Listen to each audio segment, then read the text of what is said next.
Hello everybody and welcome back. Today we're going to start chapter 4. We're going to meet Mrs. Twit. And for those of you who are following along at home with a book, we are starting on page 17. And this is chapter 4, Mrs. Twit. Mrs. Twit was no better than her husband. She, of course, did not have a hairy face. It was a pity she didn't, because that, at any rate, would have hidden some of her fearful ugliness. Take a look at her.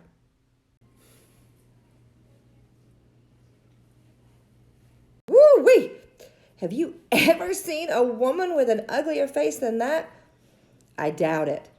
But the funny thing is, Mrs. Twit wasn't born ugly. She had quite a nice face when she was young. The ugliness had grown upon her year by year as she got older. Why would that happen? I'll tell you why. When a person has ugly thoughts, it begins to show on their face. And when that person has ugly thoughts, every day, every week, every year, the face gets uglier and uglier until it gets so ugly you can hardly bear to look at it. See, here's Mrs. Twit when she was younger. She was pretty nice looking. And then she started getting some ugly thoughts, more and more. So, boys and girls, no ugly thoughts, just good thoughts, because you don't want to end up like this. Don't want to look like Mrs. Twit. Nice thoughts. A person who has good thoughts can never be ugly. You could have a wonky nose or crooked mouth or double chin or sticky out teeth.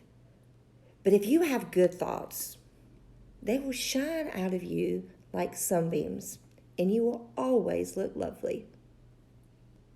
But nothing good shone out of Mrs. Twit's face. In her right hand, she carried a walking stick. She used to tell people that this was because she had warts growing on the soles of her left foot, and walking was painful.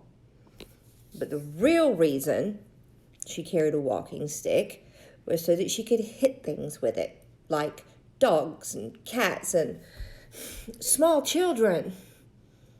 And then there was the glass eye. Mrs. Twit had a glass eye that was always looking the other way.